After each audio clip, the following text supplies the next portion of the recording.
Hello, everyone!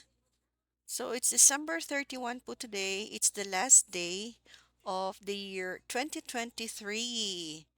And dahil mag-New Year na nga, kailangan malinis ang ating mga gamit, like ang ating mga linen. So, ayan, we have to wash our dirty linens. O, dirty linens, di ba? Parang yung yung palabas lang. Dirty linens or yung ating mga beddings. So, lalaban po natin sila.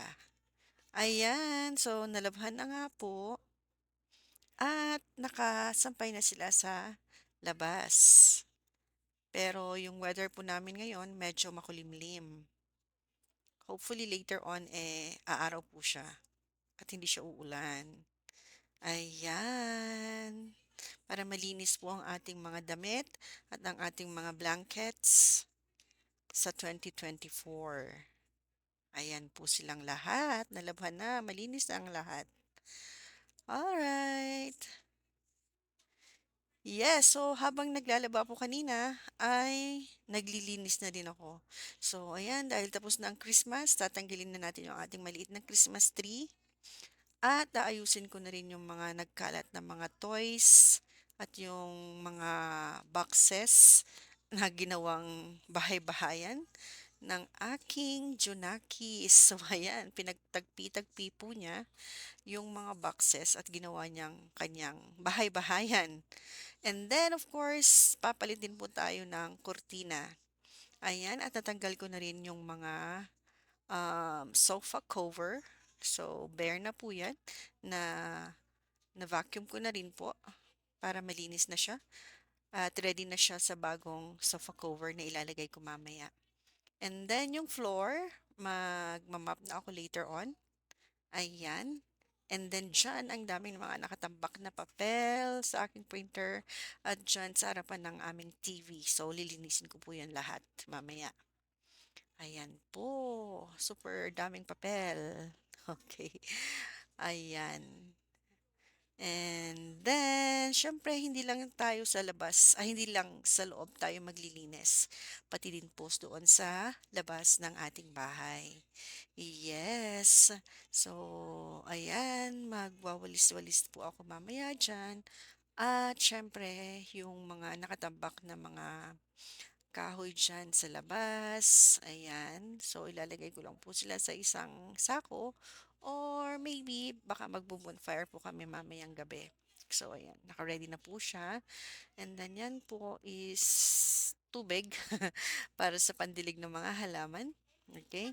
And then, may mga plastic po dyan sa labas. Ayan, na nakalagay lang dyan. Lalagay po natin siya sa isang sako para ready na siya for basura sa pick up time na next week.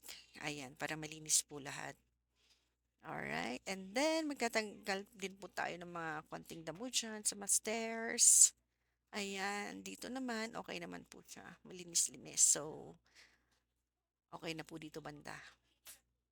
And then, syempre, pagkatapos natin maglaba, maglinis, magsimba po tayo. Anyway, today is Sunday. So, ayan, dito po yung San Jose Church. Diyan po ako nabinyagan. Ayan po. So, simba-simba din po tayo. Ayan, yung aming San Jose Church. Mhm. Yeah, so madami-daming mga tao po. Ayan. So, actually, hindi po ako nakapag-mass. Nag-visit lang po ako dyan. Ayan. So, yan po yung view sa labas ng simbahan. So, from here sa aking kinatatayuan, makikita yung mga nakikita niyong mga white-white na nandiyan na mga plastic covers is yan yung po yung mga greenhouse doon sa my strawberry farm. Ayan. And then, ito pong mga buildings na ito ay actually school. Yan po yung La Trinidad Central School. Kung sino po sa inyong nakaka-relate dyan, or kung sino po ang mga nag-aral dyan sa La Trinidad Central School, mga 90s, ganyan na po ang itsura niya ngayon. O, malaki na po yung kanyang pinagbago. So, dyan din po ako graduate ng elementary. Ayan. So, yung La Trinidad Central School is nasa harapan po siya ng San Jose Church. Hmm. And yung mga balikbayan or kung sino pa po yung mga hindi nakakauwi dito sa La Trinidad, ganyan na po ang itsura ng San Jose Church ngayon. Baka iba yung mga alam nyo pang itsura ng ating simbahan. So, nagbago na rin po siya. Hindi po dyan yung dati niyang location at mas maliit po yung dati. Ayan. So, yan nga po yung view sa kabilang side naman ng simbahan. Kita po dito yung mga bundok. Ayan. Mga buildings pa din.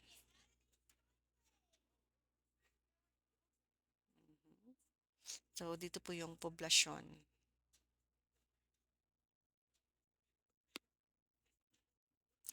And then po sa hapon, nagpunta po ako sa Sacred Heart Chapel. Ayan. So, bago po ako pumunta sa aking mga ibang errands, nag-visit din po ako dito sa church na ito.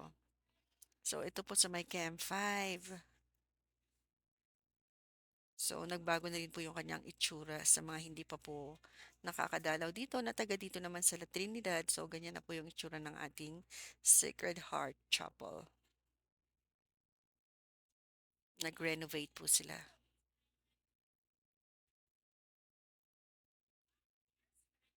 Lumaki na po siya. And yes, ayan po, pumasok po ako at nagdasal.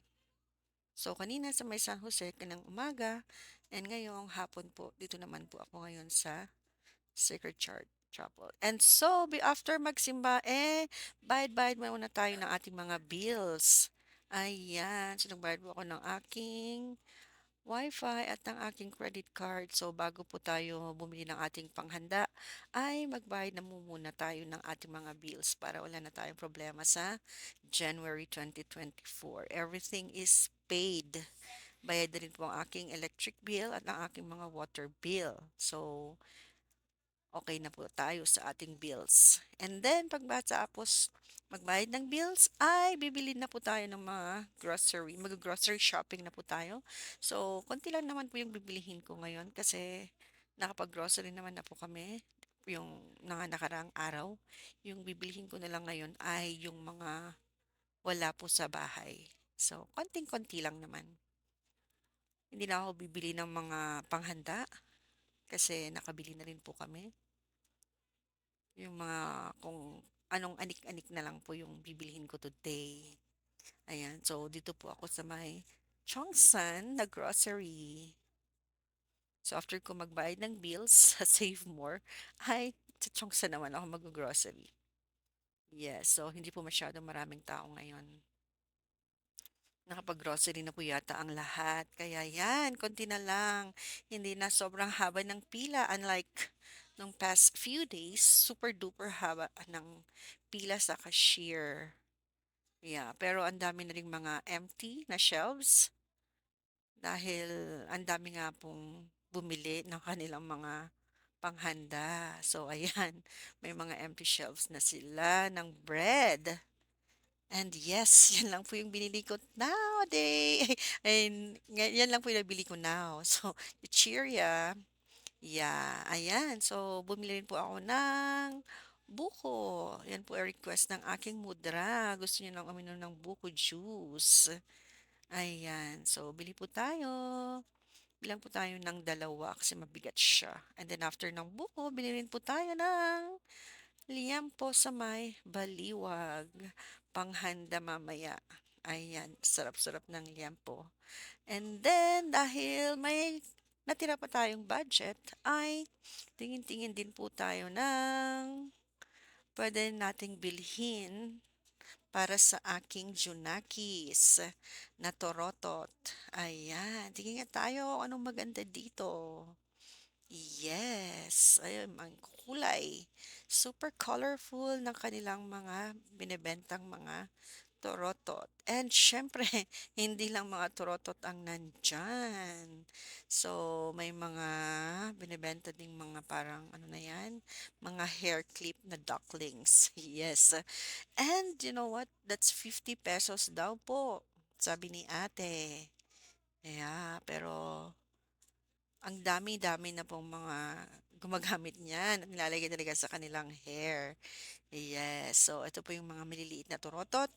Sabi ni ate, ay pareho sila ng presyo nung duckling na yon. 50 pesos daw po yan. And ito din po, 50 pesos.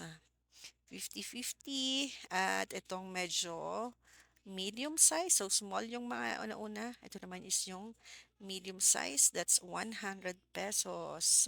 At yan na naman yung mga ducklings na ang cute. Yeah. And yan yung mahabang turotot. So, tawag ko dyan si large turotot. That's 150. Yes. So, actually, pwede pa namang tumawad kay ate. Yay! So, bili na po tayo para sa aking Junakis at maraming salamat po sa lahat ng subscribers ko. Happy New Year!